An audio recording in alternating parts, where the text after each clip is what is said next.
I want to move to our next presenter. He is Mr. Igor Shaulov, Mountain Jews Museum Organization, Heritage Center of the Mountain Jews. His topic will be about heritage and history of Mountain Jews in the museum's collections. Igor Shaulov, director of the Mountain Jews Museum, is a key figure in preserving Mountain Jewish heritage. With a deep passion for history and culture, Shaulov has created the museum's collections, showcasing the rich tapestry of the community's journey. Under his leadership, the museum has become an educational hub, safeguarding the stories and traditions of Mountain Jews for future generations. So the floor is yours, Igor Shaulov, please.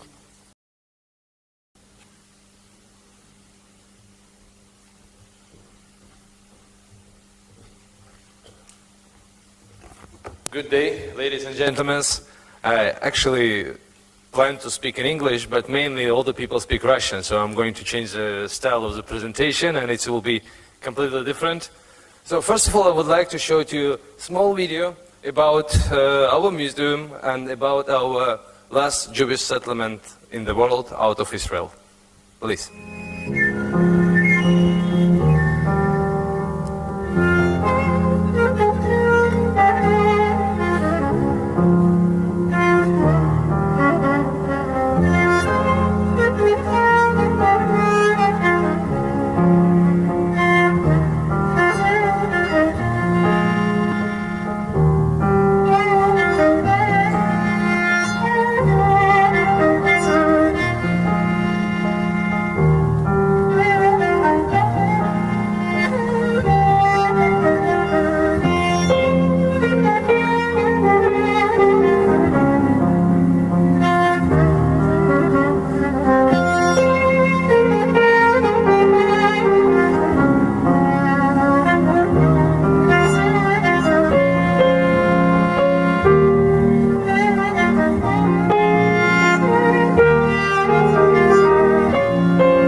Вашего позволения, продолжу я на русском языке. Это была маленькая такая... Очень сложно говорить после людей очень умных со всех университетов мира, которые, в смысле, учатся, знают очень много, и ты когда учишься, ты учишься... Can you please raise your hand if you are listening to English interpretation?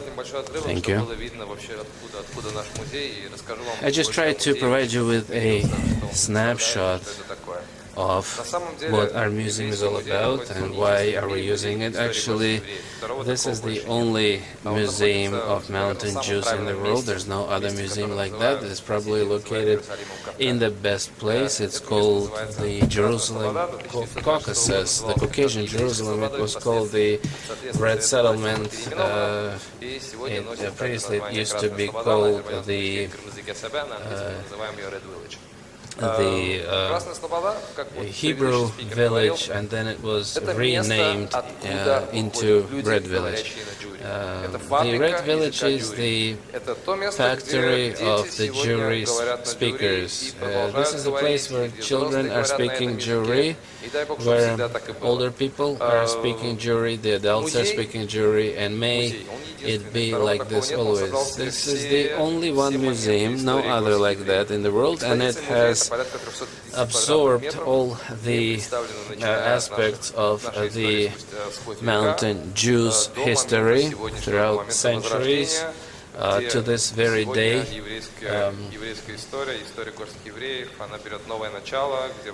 And today the history of Mountain Jews has been re-energized. It is being re-energized, revitalized, and it is moving forward. We could maintain the traditions of the Mountain Jews throughout centuries. Some people say that they have been living here since the 2nd century AD. Some say they have lived here since the 7th century. It doesn't really matter that much. The Mountain Jews have their own style of holidays. The most well-known holiday of Pesach is called Nisono in the language, in the Jewish language, and every one of our holidays has its own unique name. Although we have lived for a long time away from our motherland, we have maintained our history. Mountain Jews would clothe very similarly to those that surrounded them, but at the same time they continued to maintain and preserve all the traditions. The museum, our museum is using the most cutting edge. It is using the most cutting edge technologies. You can use electronic carriers to view the artifacts, and it's one of the most advanced museums in Azerbaijan. You can find a whole series of items, different types of clothing, as well as pottery.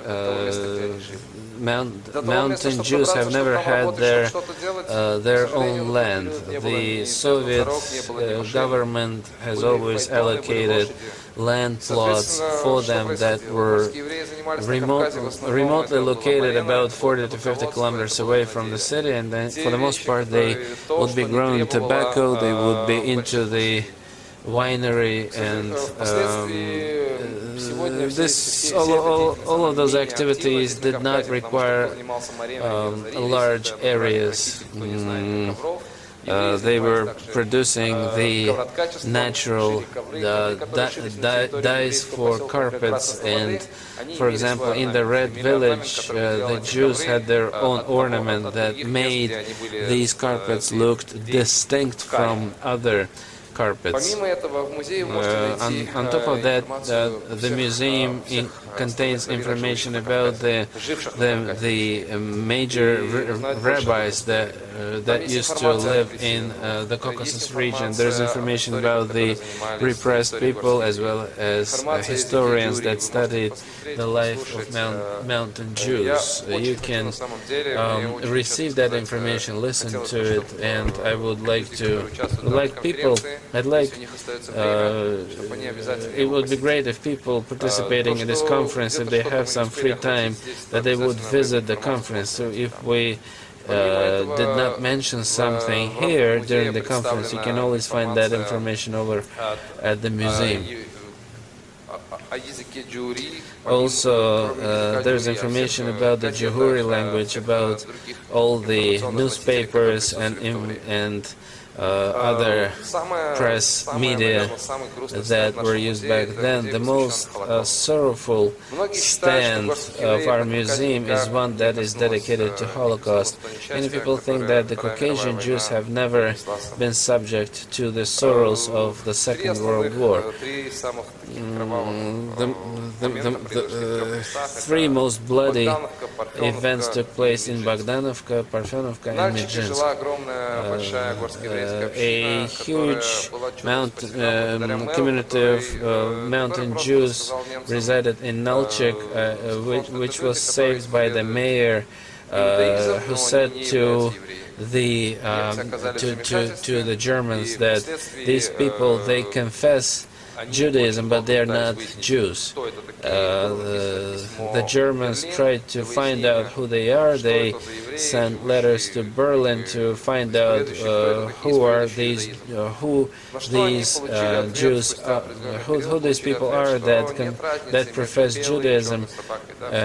Sometime later, they got the answer from Berlin saying that there's no difference between a black and a white dog. The dog should be eliminated, and a division would come to destroy the Jews, and 3 days before the extermination in Nalchik, the Red Army actually expelled them from there, and the large community residing in Nalchik has survived. Thank God, people living in Azerbaijan have never seen this, but the family of my father used to live over in Evpatoria, and they would be resettled to other cities and different places to form a kolkhoz and sovkhoz, and they were evacuated, and due to that fact they were saved and rescued. But many of the Jews were not rescued too. Also, I'd like to say that the museum contains a huge library with a great number of books that came there from many of our synagogues, and we have had 11 synagogues and 2 yeshivot. Why 11? Because back then the Red Village area was 1 square kilometer, and it was split into different quarters.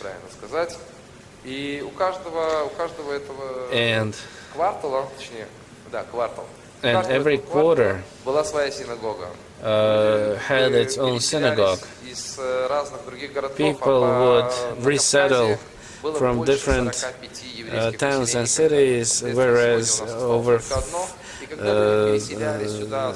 there were over 45 Jewish communities throughout the Caucasus region, and when they got resettled, when they moved to the Red Village, they would entitle their quarter by the name of the place that they came from. There is a joke like saying that a Jew somehow gets to an uninhabited island, and he says that I live here for 20 years and I only pray in my own synagogue, but I have never visited the other synagogue over there.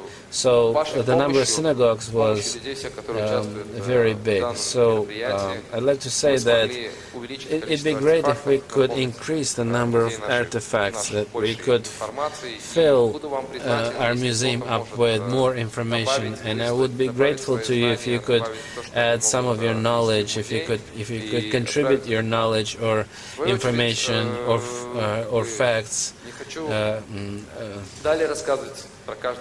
I don't want to tell you about every stand that we have there. I just want to invite you over. If you have an opportunity to come, please come and visit. I don't think you will be. I think you will be touched by what you will see there. Thank you very much for your attention. Thank you very much, Mr. Igor Shaulov, for such touching presentation about the Museum of the Mountains.